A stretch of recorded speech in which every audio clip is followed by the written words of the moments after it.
Bonjour, bonjour. C'est un vrai plaisir de vous avoir.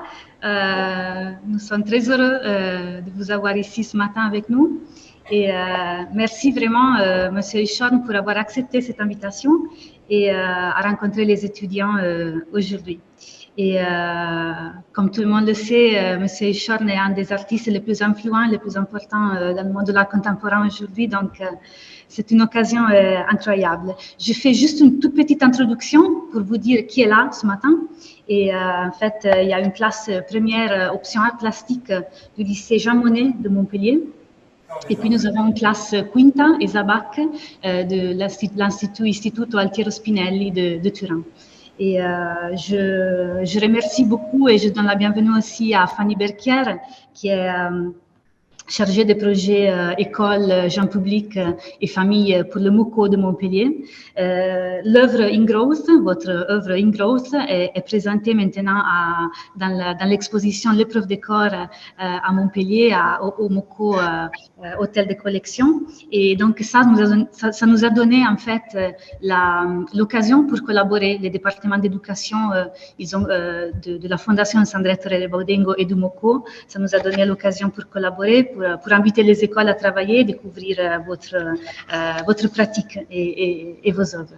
Et donc maintenant, je ne prends plus de temps et je vais donner la parole en fait aux étudiants qui ont préparé des questions pour vous. Et donc voilà, je suis sûre que ça va être une rencontre très intéressante et qu'on va tous en profiter vraiment beaucoup. Donc merci et je passe la parole pour la première question. Grazie. Je m'appelle Cyril et je vais poser la première question qui est qu'est-ce que ça vous dit pour vous être artiste? Bonjour.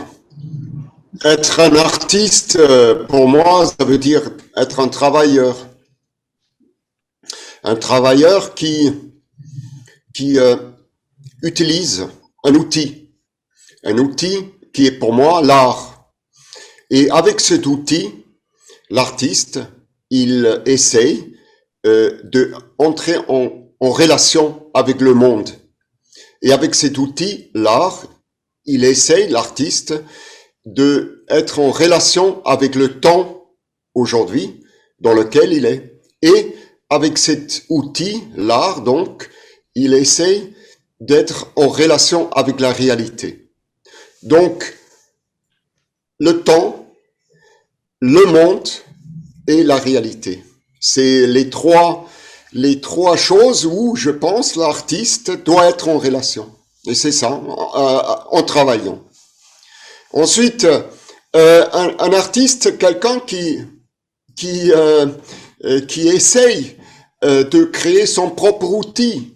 Et donc c'est ça l'art, d'être à l'origine. Ça peut être un outil, ça peut être un instrument, ça peut être une arme, un outil, quelque chose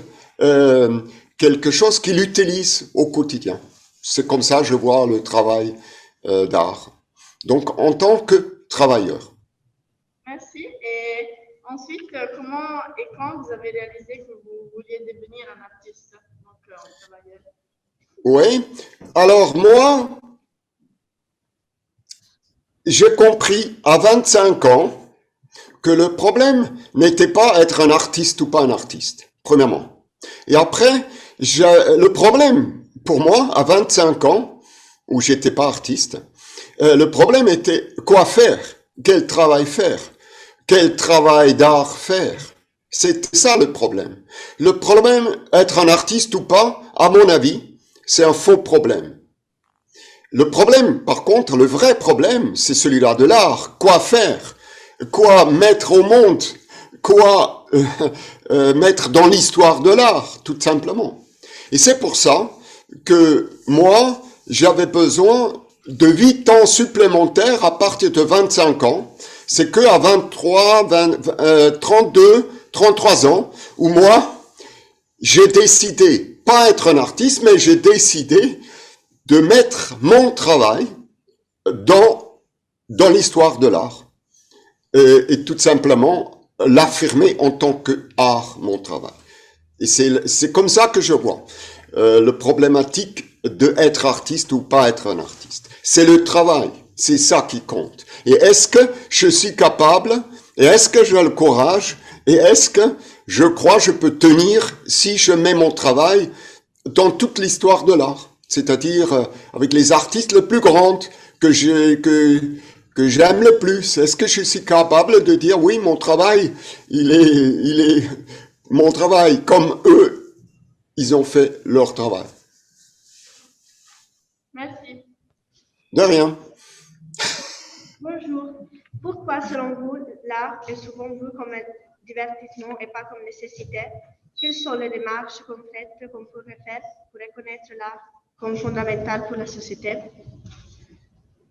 Alors pour moi, évidemment, comme artiste, c'est pas un divertissement. Et je crois, moi je connais aucun artiste pour lequel l'art est un divertissement. C'est notre mission en tant qu'artiste de faire notre travail. Donc c'est pas du tout un divertissement. Si il y a des gens qui pensent c'est un divertissement, c'est leur responsabilité. Mais pour celui-là qui le fait, dont moi, en occurrence, c'est une mission. C'est une mission, si vous voulez, impossible, ou c'est une mission pour toute la vie. C'est une mission très difficile, mais c'est une mission magnifique aussi. Et c'est moi-même qui m'a donné cette mission. Vous voyez, c'est ça qui compte comme artiste. Personne ne vous donne la mission, c'est vous-même. Vous dites, ok, maintenant je fais de l'art, et avec ça, jusqu'à la fin de mes jours, je veux exister, je veux contribuer, je veux être en relation, comme je dis tout à l'heure, avec le monde. Donc, c'est pas un divertissement, c'est une mission. Merci. Bonjour, je m'appelle Mathilde et j'aurais 2 questions à vous poser. Est-ce que le rôle de l'artiste est politique et pourquoi, selon vous? Alors, le rôle de l'artiste, c'est pour moi, toujours, pour moi, le rôle de l'artiste, c'est donner forme.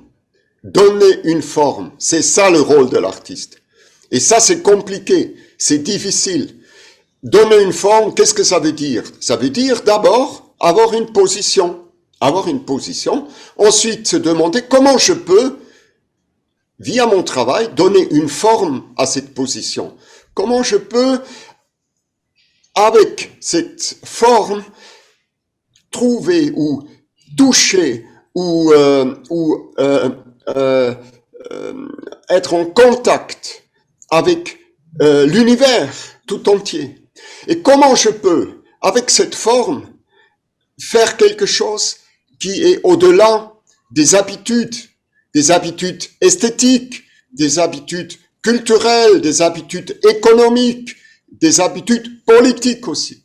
Et c'est pour ça, moi, je dis jamais le mot politique, je l'utilise jamais le mot politique, je l'utilise seulement dans le sens de faire le travail politiquement. Ça veut dire justement de dire mon travail c'est la forme et ensuite cette forme est liée à une position et cette position là c'est moi qui dois la déterminer. Et c'est pour ça que je pense que c'est très important de ne pas tomber dans le piège artiste politique. Parce que chaque artiste, chaque artiste, il est engagé avec son travail. Chacun. Parce que si on n'est pas engagé à 100% avec son travail, on n'arrive à rien. Donc, ne pas tomber dans le piège du sorte politicienne, mais de se dire, oui, donner forme, ça, on peut donner forme si on a une position.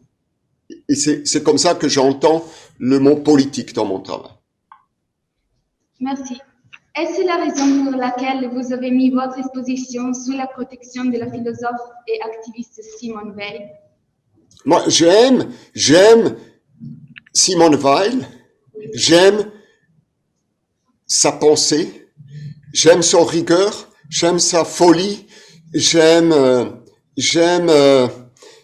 son singularité, sa radicalité, et notamment, pour revenir à votre question, je suis très touché par rapport à ce qu'elle dit, par rapport à l'art. Et j'ai juste une citation là, que je vais vous lire, que je trouve magnifique. Elle a dit, c'est une lâcheté que de chercher auprès des gens qu'on aime ou de désirer leur donner un autre réconfort que celui que nous donnent les œuvres d'art, qui nous aident du simple fait qu'elle existe. Donc, Simone Weil, elle dit que le réconfort d'une œuvre d'art est simplement parce qu'il existe. Et c'est pour ça que je trouve qu'elle est une formidable inspiratrice, aussi pour les artistes, aussi pour moi personnellement. Et c'est pour ça que je l'ai utilisé. Merci. Est-ce que vous m'entendez bien? Oui, j'entends. Ok, bonjour Monsieur Echon. Alors moi c'est Lina, je fais partie du coup de la classe d'histoire des arts du lycée Jean Monnet. Alors vous êtes un artiste qui dit être conscientisé de le doute.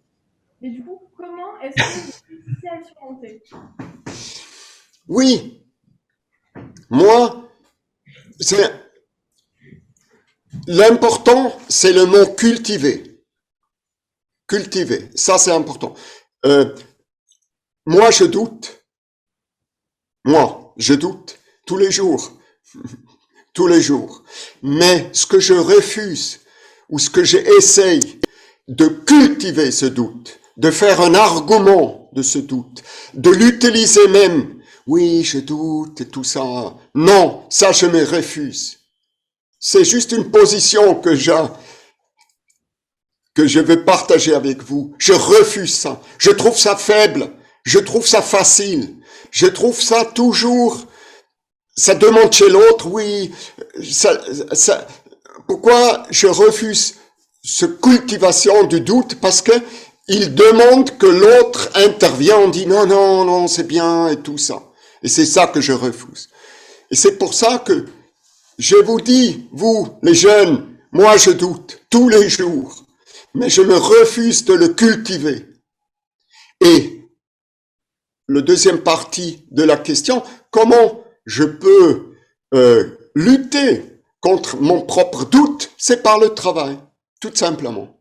Et c'est là où, quand je travaille et quand, pas seulement une journée, mais quand on s'attache à quelque chose et on travaille, on continue, on essaye, on fait, et là, le doute, il reste peut-être là, mais il est pas cultivé, vous comprenez? Il reste dans l'essence même de l'œuvre d'art, qui est toujours une question, n'est-ce pas? Est-ce que l'œuvre d'art, elle me questionne, est-ce que je peux te toucher, moi, l'œuvre d'art? Est-ce que je peux avoir un impact? Est-ce que je peux te transformer? Est-ce que je peux te changer? Et c'est pour ça que le doute, il fait partie de l'art, mais je suis contre la cultivation du doute.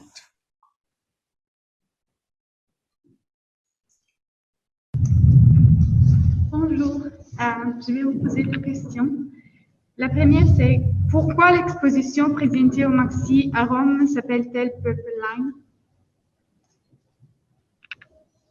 Oui, elle s'appelle Purple Line parce que dans la salle d'exposition, j'ai fait un mur qui est freestanding, comme on appelle ça, qui est autonome et qui parcourt dans l'espace. Et cette mur, elle est 6 mètres de haut, parfois 4 mètres 50, 6 mètres de haut.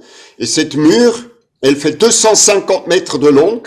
Et sur cette mur, je présente un travail qui s'appelle Pixel Collage. Il y en a 118 pixel collages qui sont présentés, des grands et des petits. Et j'avais besoin de construire un mur. Et le mur est peint avec la couleur purple, violet ou purple. Et pourquoi? Parce que le purple, ça existe dans la science des couleurs, et ça s'appelle Purple Line. C'est la ligne où les couleurs ne sont plus visibles. Et c'est l'extrême violet, l'extrême rouge et bleu, et là il y a une ligne, elle est trois-dimensionnelle, et elle a le nom Purple Line. C'est là où on ne sait plus. Par exemple, c'est comme, vous voyez, les sons. Il y a des sons qu'on entend, nous, mais il y a des sons que nous, on n'entend pas. Peut-être les baleines, ils font des sons que nous, on n'entend pas, mais les autres baleines, ils l'entendent. Et c'est pour ça qu'on appelle cette lignette Purple Line. Et je trouvais, c'était un beau titre pour mon travail, qui est justement entre le visible et le pas visible. Et ce qu'on voit et ce qu'on voit pas, ou ce qu'on veut voir ou ce qu'on ne voit pas. C'est pour ça le titre Purple Line, et c'est pour ça que cet mur est peint en purple. Merci. La deuxième question est, comment arrivez-vous à créer cet effet avec des pixels, puisque vous avez dit qu'ils sont faits à la main? Ouais, moi, les pixels, ça c'est donc tous les travaux qui sont sur la Purple Line, c'est des pixels collage. J'appelle ça pixel collage parce que j'ai utilisé les pixels pour amener de l'abstraction dans les collages. Or, je pixelise pas ce que normalement on pixelise, les corps êtres humains détruits. Je ne pixelise pas moi, je pixelise des choses que normalement on pixelise pas, les images de la mode. Et quand j'avais dit, ça c'est le procédé, simple procédé de collage, c'est un simple procédé de collage, et quand j'avais dit, je le fais à la main, c'est les pixels, comme peut-être vous le savez, les pixels, si l'ordinateur, avec votre ordinateur, vous pouvez laisser pixeliser des images. Par exemple, si vous avez une image ici, vous indiquez, vous voulez le pixeliser, hein, comme ça, vous indiquez cette image, vous voulez le pixeliser. Ensuite, l'ordinateur, il vous sort ça pixelisé, très simplement. Il vous sort ça. Et quand je dis, moi, c'est à la main, donc ça c'est l'ordinateur. Mais ensuite, ce que je fais à la main, c'est ça. C'est-à-dire, moi, après, je découpe encore chacun sur le côté. Vous voyez là, sur le côté là. Chaque chose, je le découpe là. Et ça, c'est important. Ce procédé est important. Pourquoi? Parce que derrière ici, vous le voyez pas, mais derrière, on voit encore l'image qui n'est non pixelisée. Et c'est ça qui est important pour que vous compreniez qu'il y a quelqu'un, donc moi, qui a interagi sur ça. C'est-à-dire que je laissais des choses apparaître qui sont pas pixelisées et d'autres parties pixelisées. Pourquoi c'est important? Parce que pixeliser ou pas pixeliser, c'est toujours une décision. Quelqu'un prend une décision, en l'occurrence moi, sinon le ministre de la Défense, le journal, quelqu'un qui dit, par exemple, ou je pixelise ça parce que je veux vous protéger ou je veux pas que vous voyez ça. Donc quelqu'un prend la décision et c'est pour ça que moi, j'avais moi-même découpé et c'est pour ça que c'est nécessaire de le faire à la main. Merci beaucoup.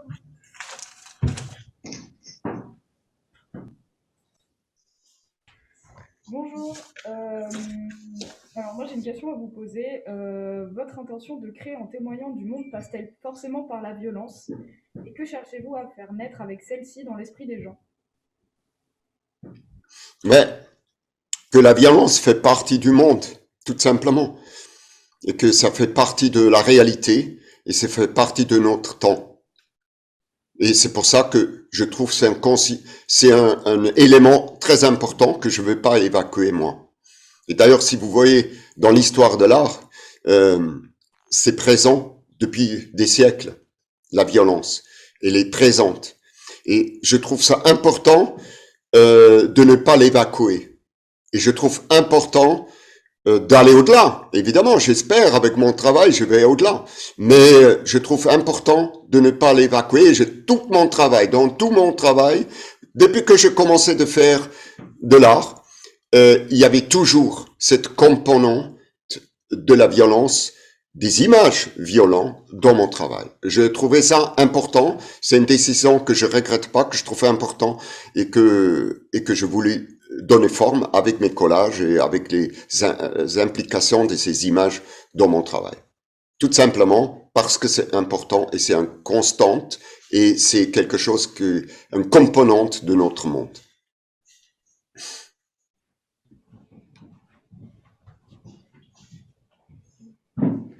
Bonjour, alors moi c'est Malvi et je vais vous poser la question suivante.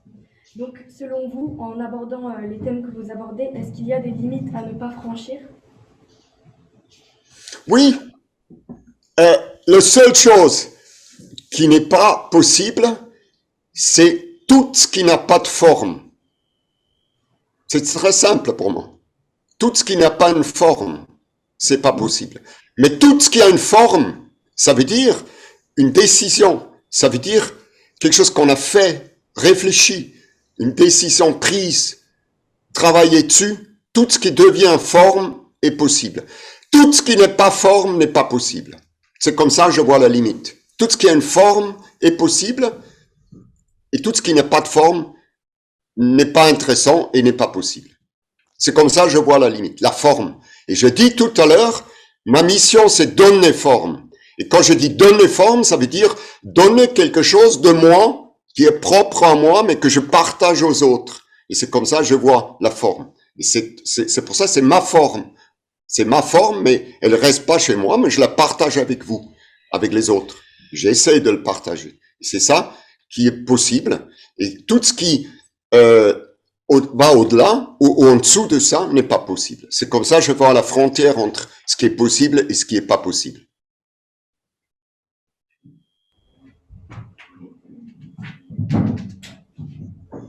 Bonjour, moi c'est Mélissa. Et du coup, ma question c'est, alors vous créez dans l'ombre pour ensuite exposer vos œuvres à la lumière. Et est-ce qu'au moment de la création, ça vous impacte émotionnellement ces œuvres, quoi? Oui, merci pour la question. Alors, je vois pas, je comprends votre question, ou j'essaie de comprendre l'ombre et la lumière, mais bon, moi j'utilise pas ces termes, l'ombre et la lumière. Mais, disons, je comprends que moi je travaille chez moi, personne ne le voit, dans mon atelier, où je suis.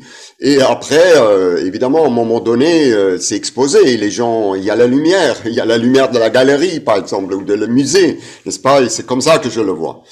Et en effet, ça c'est, vous voyez, ça c'est quelque chose de très important pour un artiste de décider. Maintenant, je donne mon travail à la lumière du musée ou de la galerie ou du public, tout simplement, à l'extérieur ou dans l'espace public, ou le soleil aussi, n'est-ce pas? Donc ça, c'est un pas très important parce que j'ai décidé, moi, je peux le faire ou c'est nécessaire de le faire.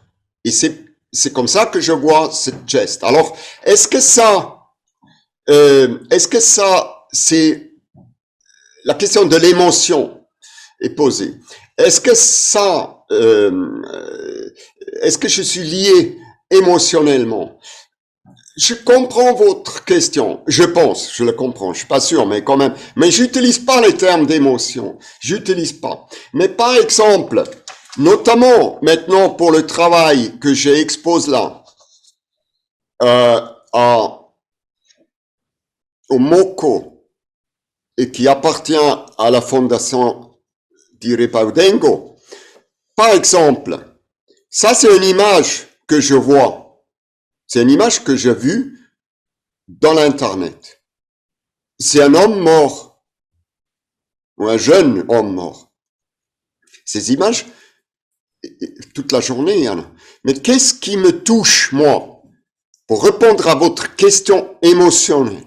Moi, ce qui me touche, que cet homme a un t-shirt de Barcelone, de FC Barcelone. Vous comprenez? Moi, ça me touche. Ça me touche beaucoup. Parce que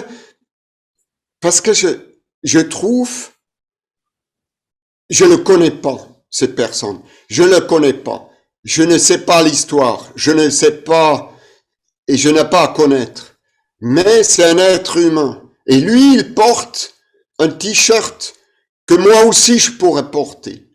Vous comprenez? Ou je vois d'autres dans la rue qui portent. Et du coup, cette personne devient universelle.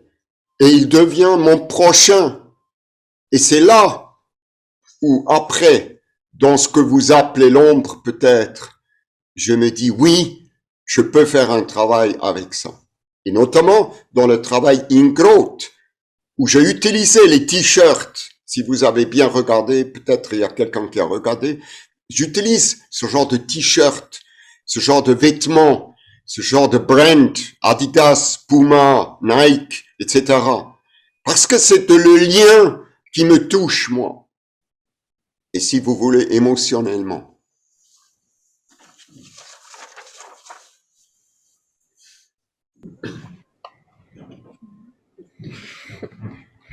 Bonjour. Dans l'œuvre qui est actuellement exposée, quelles étaient les étapes de réalisation? Oui, alors dans le travail in growth, il faut que je vous dise quelque chose.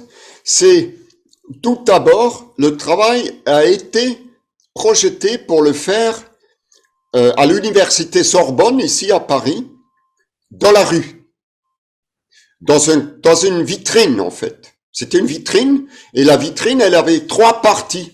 C'était donné comme ça. Il y avait 3 parties la vitrine. Et donc ça, c'était la proposition de faire quelque chose dans ces trois vitrines. Donc moi, j'ai décidé, je vais faire quelque chose qui lie les 3 vitrines ensemble. Ils étaient côte à côte, mais ils étaient séparés par un mur.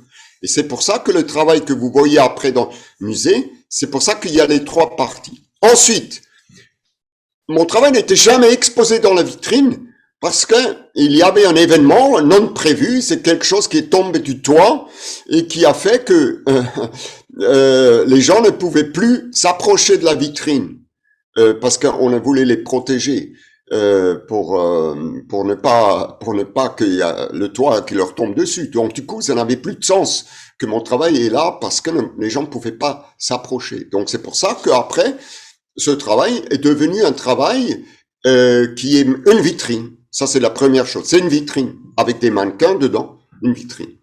Et après, il y a 3 parties. Ce travail a 3 parties. Vous avez vu, les 3 parties, c'est les faits, c'est le lien et c'est l'intérieur. C'est comme ça, je l'avais dit, moi. Ça, c'est la structure de ce travail. Et après, j'ai donné, pour répondre à votre question, l'étape. Et après, j'ai essayé de faire des liens entre les 3 choses, entre les faits, entre le lien et entre le lien. Ici, c'est les habits justement, les habits marques, les habits Adidas, Nike, Reebok, etc. C'est ça le lien. In growth. Après, l'intérieur, ça c'est le trou. L'intérieur, c'est quelque chose qui grandit vers l'intérieur. Et le fait, c'est la photo de quelqu'un qui est mort, qui, lui ou elle, porte un t-shirt. Ça c'est le fait.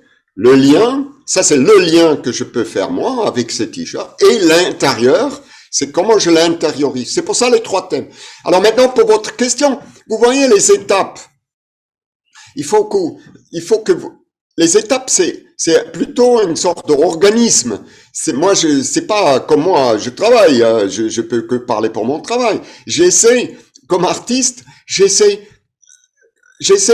qu'il y a juste une étape, si vous voulez. Que tout de suite, la forme est là, quoi. Et elle n'est pas là tout de suite dans tous les détails, mais qu'elle se développe en une seule fois. Il y a par exemple pas une écriture ou des dessins et après, etc., etc. Non, c'est un ensemble. J'essaie de le faire dans l'ensemble. Tout de suite voir la forme. C'est ça mon projet. Je voudrais tout de suite voir la forme. Comment je peux faire? Qu'est-ce que je peux utiliser? Etc. Et c'est comme ça qu'il y a une étape. La grande étape, mais qui est organique, évidemment. Par exemple, évidemment, après, les liens, comme ça se fait, mais l'idée de lien, elle est déjà là, donc il faut que juste, je trouve la solution, comment les montrer. Mais donc, il faut que, vous voyez, c'est un peu mystérieux, mais mais c'est beau aussi, c'est que, avoir le souci tout de suite de la forme, de voir tout de suite comment ça sert. C'est ça l'idée. Il faut s'imaginer comment ça sert. Par exemple, pour moi, c'était clair, je veux utiliser les mannequins parce que c'est une vitrine. Donc, c'est une vitrine, comme un magasin avec des vitrines. Donc, les gens regardent, il y a quelque chose à vendre, mais là, il y a rien à vendre. Mais après, ils ont des habits. Donc, ça fait un lien. Après, ils sont reliés entre eux. Il y a des images, etc. Donc, C'est ça, c'est tout un ensemble. C'est un ensemble. Et après, il faut que je trouve les, les bonnes, les bons éléments. Par exemple, si vous avez vu In Growth, il y a les petits là, les petits mangas là. Et les petits mangas, pourquoi ils sont là? Ils sont là pour casser l'échelle de mannequin. Pour que cette échelle, vous voyez que il y a des petites et des grands, et que du coup, il y a une autre échelle qui est introduite. C'est pour ça qu'ils sont importants, les mangas, par exemple. Vous voyez, mais c'est comme ça que ça se construit. Et c'est pour ça que j'aime travailler et j'aime construire mes œuvres d'art. Fluide, dans une seule geste, pas d'une seule trait, mais organique, comme un organisme qui doit, et à un moment donné, il est fini, c'est fini, tout est relié, tout est relié, tous les éléments sont là, il y en a, vous voyez, il y en a 3, 3, 3, il y en a 4, 4, 4, il y en a 2, 2, 2, toute chose trouve sa place. Et après, il faut le relier, et voilà.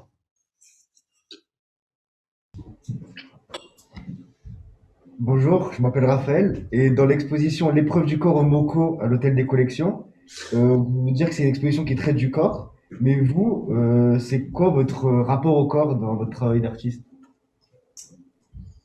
Alors, moi, je trouve en effet important, parce qu'il y a un grand philosophe, Tony Negri, il a dit, pour être artiste, il faut 4 conditions, et une d'elles, c'est d'avoir la capacité intellectuelle et physique. Et c'est là où je vois le corps, moi, votre question. La capacité physique. Maintenant, ce n'est pas les muscles, évidemment. C'est pas la taille. Mais la capacité physique, c'est le corps dans le sens où vous pouvez mettre quelque chose, vous pouvez faire quelque chose, c'est-à-dire, vous pouvez donner une forme, encore une fois, vous pouvez le faire, cette chose-là. Et là, il faut une capacité, elle est physique, elle est importante, et elle peut être petite ou grande, mais il faut y aller, il faut le faire, vous voyez, il faut aller dans le volume, par exemple, ou pas, hein, ça peut être un collage, mais à un moment donné, les choses doivent mis ensemble. Et ça, c'est physique. Par exemple, très simple. Moi, j'ai fait des collages. Je fais beaucoup de collages. J'aime faire des collages. Qu'est-ce que ça veut dire? Il y a 2 images que je colle ensemble, qui n'ont rien à voir, mais parce que je les colle ensemble. Ça, il faut faire. C'est très physique. Vous comprenez? C'est très, très physique. Parce qu'il faut du courage. Il faut dire oui, maintenant, je les colle, ils sont ensemble là maintenant. Voilà. Et ça, c'est physique. Et c'est cette capacité. Et c'est là, on a besoin du corps. On a besoin de l'intellect, mais aussi du corps. Parce que pour faire ça, il faut du corps. C'est comme ça que et c'est toute activité artistique, c'est ça, le corps. Après, vous voyez, par exemple, dans mon travail, tout à l'heure, quelqu'un parlait du Purple Line à Rome. Le mur qui fait 250 mètres de long, ce n'est pas moi qui l'a construit, ce mur. Mais à un moment donné, bien sûr, c'est pas ça qui compte. Mais à un moment donné, vous devez dire, OK, on va faire cette mur. Vous comprenez? Et là, je reviens à la question du doute. Parce qu'il y a un doute, oui, est-ce que c'est bien? Comment ça va être? Ouh là là, et tout, vous voyez? Et c'est ça qui est physique. Vous dites, oui, on va le faire, ce mur. Et après, vous assumez les conséquences. Et c'est ça qui est physique. Et c'est ça qui est important. Et c'est pour ça que je suis très content que Tony Negri, il a dit, il faut aussi des capacités physiques pour être un artiste. Et c'est mon interprétation. Hein. Comment il voit la capacité physique. C'est pas la théorie, vous comprenez? C'est pas la théorie. Il faut le faire, cette chose. Il faut faire de l'art. C'est ça qui est beau. Mais il faut le faire.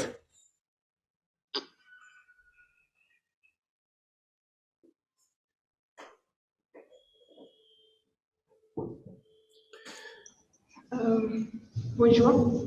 Je voulais vous poser 3 questions sur l'exposition La Flamme éternelle au Palais de Tokyo.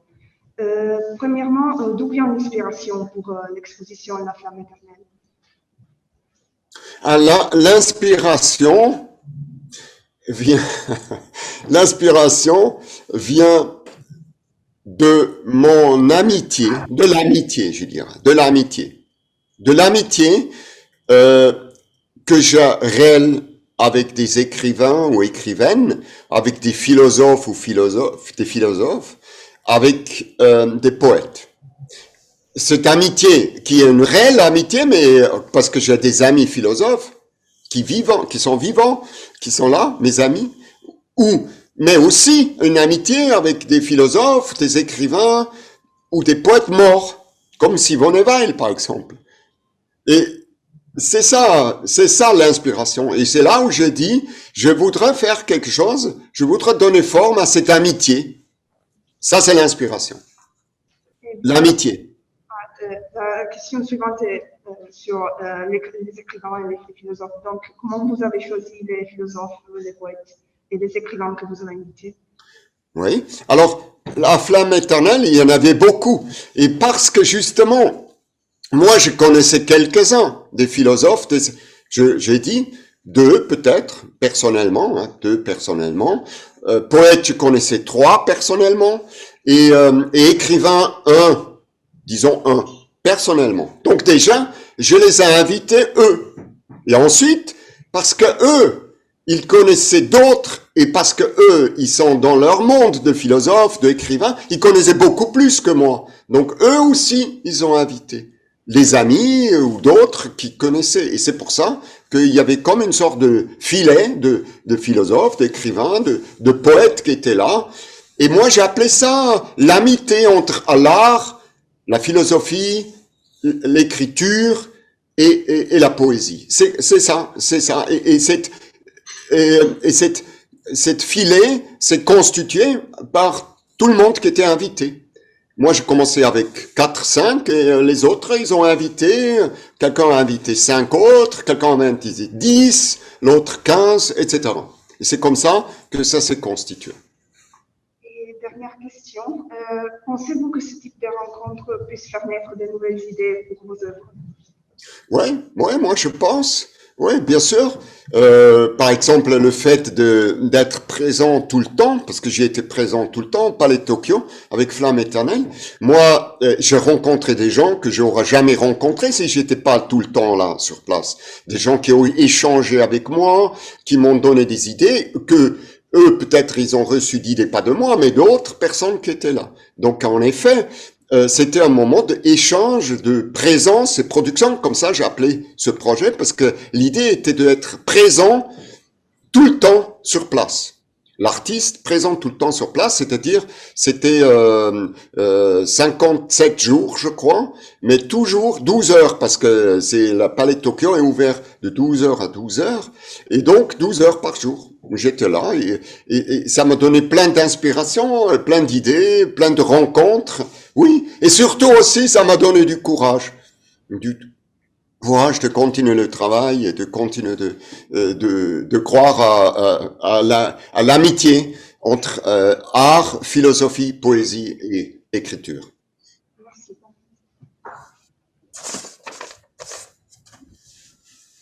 Bonjour, je voulais poser la question. Vous dites souvent qualité non, énergie oui. Est-ce qu'il y a des autres mots qui pourraient remplacer les mots qualité et énergie? Oui. Qu'est-ce que ça veut dire énergie? Pour moi, c'est nécessité, c'est obsession, c'est urgence, c'est folie, c'est dépassement de ça. C'est ça, énergie. Qu'on fait quelque chose avec une urgence absolue. C'est un problème qu'on ne résolu pas, on n'arrive pas à résoudre. Et c'est ça l'énergie. C'est ça d'autres mots pour énergie. Encore une fois, urgence, nécessité, obsession, folie, dépassement de soi, exagération. C'est ça l'énergie.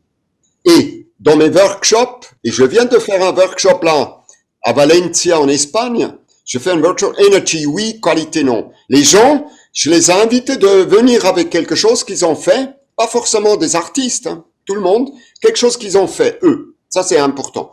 Et ensemble, on a jugé Est-ce que, oui ou non, il y a de l'énergie dedans? Ce sont selon les critères. Qu'est-ce que c'est? Est-ce qu'il y a une urgence là? Est-ce qu'il y a un problème là? Est-ce qu'il y a une obsession? Pas est-ce qu'il y a la qualité de dessin, par exemple. Est-ce que c'est bien dessiné? Non, non, non, ça ne nous intéresse pas. Est-ce que, par contre, est-ce que là, il y a une volonté dedans? Est-ce qu'il y a une décision dedans? Est-ce qu'il y a quelque chose d'absolu dedans? Une amour absolu, par exemple. Vous comprenez? Ça, c'est l'énergie. Ça donne l'énergie et ça, moi, je pense, c'est ça, l'énergie. La qualité n'est pas intéressante. Parce que juger entre bonne qualité et mauvaise qualité, c'est aucun intérêt. Mais l'énergie, est-ce qu'il y a quelque chose qui a une énergie? Ça veut dire, est-ce que moi, je suis capable de rentrer en contact avec quelque chose? Et c'est ça la question. Et c'est pour ça, énergie est important, selon moi. Merci.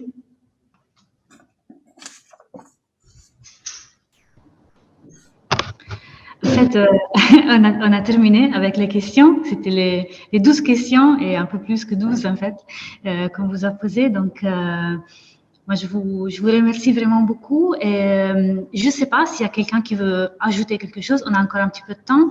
À la limite, si quelqu'un veut ajouter quelque chose ou demander quelque chose en plus. Oui. Non. Moi, je voulais vous demander, en tant que professeur, ce que les rencontres avec les jeunes vous donnent. Parce que je sais que vous aimez parler avec les jeunes, avec les classes. Et donc, qu'est-ce que cela vous donne? Non, j'aime les questions. J'aime les questions. Je trouve, dans les questions, par exemple, quand quelqu'un dit ombre et lumière, moi, je trouve ça, vous voyez, moi, je réfléchis pas comme ça, mais moi, j'aime ça. Je trouve, ah, d'accord. Ombre et lumière, ok. Vous voyez, moi, je trouve ça drôle. J'aime bien, j'aime bien les questions. J'aime bien les questions. J'aime bien les questions. J'aime bien aussi les questions de l'art, parce que moi-même, par exemple, qu'est-ce que ça veut dire être un artiste et tout ça? Moi-même, je me suis posé les questions, mais moi, j'avais peut-être pas l'occasion à ce moment-là de poser ces questions, et c'est pour ça que si je peux partager ça, bon, ben, je suis content, et en même temps, je trouve que c'est des questions qu'on se pose, c'est des vraies questions. Quel sens l'art a? Quel impact a? Est-ce que c'est capable de me transformer? Je trouve que c'est vivant. On sent on sent ça. Moi, je vais pas dire ça seulement chez les jeunes, mais il y a quelque chose que je trouve essentiel, vivant, juste, et on se sent vivant. Moi, je me sens vivant. Si je peux répondre à ces questions, voilà. Donc, si je peux partager ce que je pense moi, et si ça peut clarifier quelque chose, je suis heureux.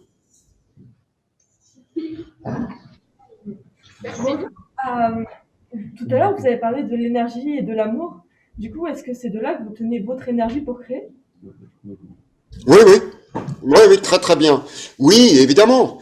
Mais l'amour de l'art, vous comprenez? L'amour de l'art, l'amour de ce mystère, l'amour de aimer quelque chose absolu. Ça, c'est important. Vous comprenez? De pas argumenter. Par exemple, une œuvre d'art. Regardez, une œuvre d'art. Quand vous êtes en face d'une œuvre d'art qui vous touche vraiment, hein, je veux dire quelque chose qui vous touche, que vous aimez, mais ce n'est pas nécessaire de trouver les mots, de l'argumenter, de le discuter. Et là, la notion de l'amour, elle aide, parce que vous dites, moi j'aime ça. Je sais pas pourquoi, pour l'instant, je sais pas, mais moi j'aime ça. Et après, ça c'est quelque chose de très important. Et moi, par exemple, pour moi, c'était très important le rencontre avec l'art que j'ai fait assez sur le tard, parce que dans ma famille, l'art ne jouait pas de rôle, mais j'ai compris que il y avait quelque chose qui avait une sorte d'existence, c'était l'art, et que ça m'a touché, pas tout, hein, mais il y avait des choses qui me touchaient. Des œuvres d'art où moi qui m'émerveillaient.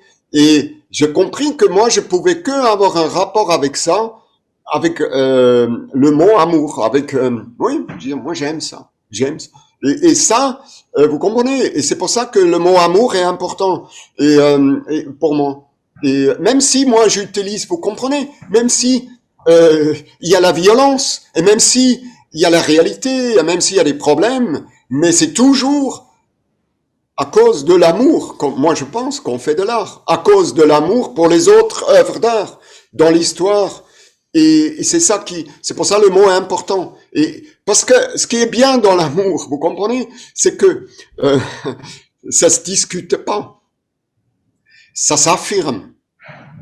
Et il n'y a pas de discussion. On peut pas dire non, mais tu peux pas aimer. Mais non, si tu aimes ça. Et donc voilà. Après peut-être c'est douloureux, c'est difficile et tout, mais on peut pas dire non, tu peux pas. Et c'est ça qui est mystérieux et beau et intéressant et je trouve illimité. Ça c'est ça qui est illimité dans l'art. Et c'est pour ça que pour moi c'est important et je vous remercie pour la question parce que c'est un moteur. L'amour, c'est un moteur. Après, il y a un danger, c'est d'être amoureux de son propre travail. Ça, c'est, vous comprenez. Moi, j'aime l'art.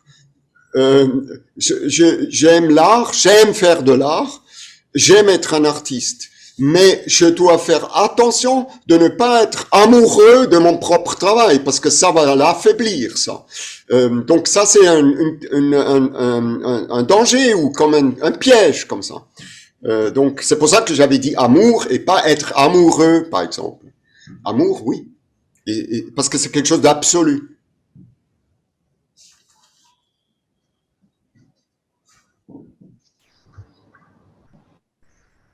Merci. S'il y a encore des questions ou des réflexions, moi, pour l'instant, je voulais vous dire encore que ce que vous avez raconté ce matin et les réponses que vous avez données aux questions des étudiants ont été vraiment très intéressantes et l'énergie, pour utiliser un mot que vous aimez, l'énergie qu'on ressent quand vous entend parler est vraiment incroyable. Et je crois que des rencontres comme ça, comme la rencontre de ce matin avec vous, pour des jeunes qui se reprochent peut-être pour la première fois de l'art contemporain ou qui voient des choses d'art contemporain et peuvent avoir l'occasion de découvrir ce que l'artiste en première personne pense. Je crois que ça soit une expérience incroyable et je suis sûre que ce que vous avez raconté ce matin, et vous avez dit beaucoup de choses incroyablement intéressantes, ça va rester, ça va créer des autres pensées, des autres réflexions et on va j'espère qu'on puisse les utiliser encore et qu'on puisse encore en parler et continuer ce travail avec et donc je ne peux que vous remercier encore une fois pour la générosité avec laquelle vous avez partagé ce temps avec nous. Je vois qu'il y a quelqu'un encore, peut-être qu'il y a une autre question, je vois quelqu'un qui veut faire une autre question, qui veut poser une autre question, c'est correct? Bonjour, je m'appelle Swan et je vois que vous êtes un artiste vraiment impliqué et je voulais vous remercier au nom de toute la classe pour ce partage qui était fort intéressant.